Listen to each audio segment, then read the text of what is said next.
Hey, how's it going? BB here. In this video, we're going to talk about getting your first double unders or practicing your double unders and also trying to get them in the open. So these are tips that will be very useful for you if you're going to be doing a CrossFit Open that's coming up very shortly.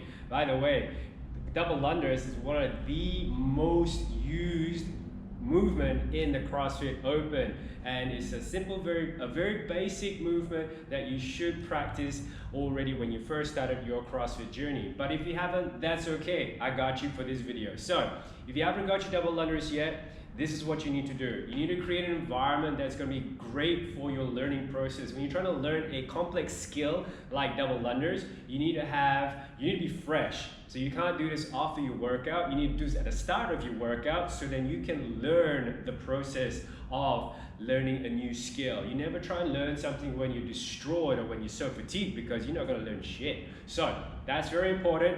Do your practice at the start of your session rather than at the end. Unless you're super fit, you have recovered already, then great, do that then. All right, remember, spend only 5 minutes and stop by the time you get frustrated. If you keep on doing them whilst you get frustrated, your anxiety levels are going up, you are just not going to absorb or learn or understand.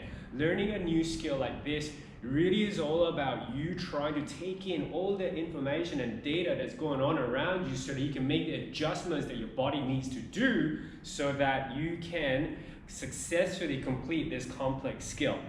So next up, you're fresh. Next up, you need to find tools and create that environment around you that's going to give you the best chance of learning the skill. So you need the tools that you have. So this is my old ropes. It's a speed rope. It's got a very fast twisty handle and it's got a colored rope and it's blue. I learned my first double unders on the house ropes. They were thick, they were white, and I could hear them. And they were white because I could see them, and they were thick and loud, and I could hear them coming through the air. Woo, woo, woo, woo. And then that reminded me of that sound every single time. If your music is up too loud, I recommend that you turn the music down so that you can incorporate all the senses that you have that will help you with your learning processes. And remember, the three elements that you need to have, 3 senses that you need to use for learning this new skill. It would be your vision, it will be your auditory sound cues that you can hear, and also your tactile kinesthetic cues that you can feel from the rope. So first up, your ropes. Make sure you can see the ropes. Be colorful, blue, white. Make sure it's not black, and you're not black on black. You can't really see it, you can't time it as well, all right? So if you're on a wooden floor, you can hear the sound of it on the floor. You can hear the rope hitting the floor. You can hear that sound. And then once you can hear that sound as well, you want to be very sensitive on your hands. You want to be able to feel that rope doubling over so that you can actually control it, all right? So those are the 3 things and the 3 senses that you need to have. And that will create a nice and great environment for you to learn the skill of double unders. Now, next up, the tempo that you're going to have for the double unders, it's like your heartbeat. It has 2 quick beats and then a long beat. Yeah? Bang, bang, bang, bang, bang, bang. Same tempo will be like this. This is what you're going to be hitting. You want to be creating 2 quick circles and a large long circle. 2 quick circles. I'll show you this. 2 quick circles and a large long circles. 2 quick circles and a large long circles. When you flick, you are flicking from your wrist. You want to try and keep that arm as relaxed as possible. Sometimes when you get a little bit too anxious, what tends to happen is you squeeze and you tighten up the arms far too much, and what happens from there on is your arms get a little bit sore, your traps get a bit sore, and then after you start tripping up over there. You want to try and keep your traps as relaxed as possible so that you can create that motion with your wrist. And you will see a lot of the times from side on view, you will see that will create 2 quick loops, and then I'll slow down that rope. So I'm going to start off with some singles. Singles are always good to start off with so that you can figure out your timing and the length of the rope that you have. Hopefully you'll have your own rope that's adjusted to your height already. The length of the rope is important. If the rope is too long, it's going to take ages for it to come around, and then it could trip up and mess up your timing of your jump. Because remember, not everybody can stay jumping or floating up in the air for a long period of time. So that rope length needs to be short enough so that you can get that rope over you quicker. All right, so a good measure for this will be double foot, and that should end up somewhere around your sternum, right about here. Because remember, your hands are about here, and then that rope should about clear about this much of your head, okay? And also, how wide you keep your hands is going to affect the length of the rope as well. So you can adjust that, and now you'll come to that when you get a little bit more fluent with the rope. Okay, so first up, a couple of singles.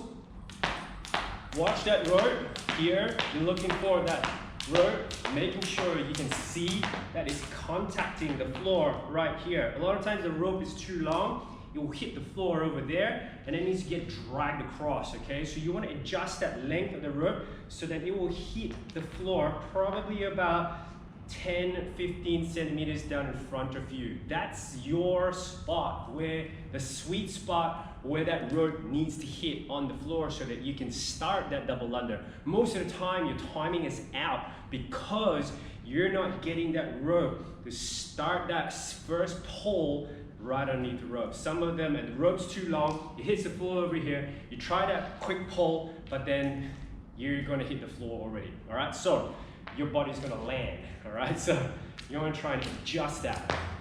Adjust that with, see if I get my hands a little bit wider, the rope doesn't even hit the floor. It's actually just clearing just underneath my shoe before it actually hits the floor, all right? So if you want to, bring it in just a little bit. You can adjust the length of the rope with how wide you've got your hands, okay? Next up, let's get a couple of double unders in. Your first one, okay? You'll have to jump a little bit higher. A lot of times, this is where a lot of people fall. You need to be able to successively jump high for a set number of repetitions, okay? Let's say 1, your first rep, or your first 10. Your 10 reps of double under height need to be the same. If you are not clearing enough height, you're going to be tripping over your ropes, okay? No matter how fast you're going to pull that rope under. So make sure that you're jumping high enough. When I first started doing my double unders, I was jumping with a more high heel, kind of like version, like this. Not ideal, very tiring, can't do very many of them. I kind of died later on. So you want to try and do a version where it's more of a hollow position. It's just a flick up of your toes, but remember, you need to be bouncing off your toes to allow the body to still get through, get height, so that you don't trip over the ropes. Even though I changed the style of the footing, it doesn't mean that I'm changing the height of the jumps. I'm still maintaining the same amount of height that I'm getting in my jumps. Remember, I started with the heels like this, and then I progressed into the knee jumps, the knee tucks. They were so tiring, but then after a while, when you got really good at them, you figured out the timing of it, you will readjust into what's called the hollow position, the hollow jump for your double unders, okay? So I'll show you what a couple of them really mean. So here are my high heel ones that I first started off with.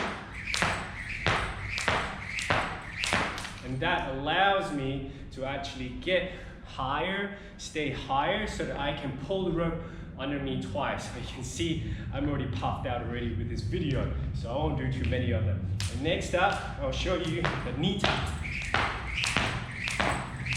All right, so that's my knee tucks. Really nice and high. Again, jacking up the heart rate right here. Not ideal if you've got 100 of them to do, okay, or if you're in the workout. So once you get really good and you've done loads and loads of them, your main key is to first of all get 1 double under, and then after that 2 in a row. Now when you can get 2 in a row, the sequence and the pattern of 2 is the same as 100, all right? The pattern of 2 is the same as 5, 10, 20, and 100, all right? It's exactly the same. The trick is to be able to nail a double under many times before you can get to your string. And before you know it, one day, you're just gonna kick out a whole lot of them and you'll be like, oh my God, this is so amazing. I can do double unders for days. And then you keep doing for days and then you get the most sorest legs after that as well. All right, so remember, 5 minutes of practice every day, that's all you need, okay? Again, keep the arms nice and close, watch for the rope, keep it really close, adjust that rope length, make sure you jump higher. All right guys, hope that helps. If you got some value out of that, smash that like button, smash that subscribe button. I've got more of these videos coming out and I'm really happy to share that with you. And I hope you'll get your first double unders and I hope that you'll keep on practicing. If you got some value out of this, drop us a comment below, let us know how you went and we'll see you in the next video.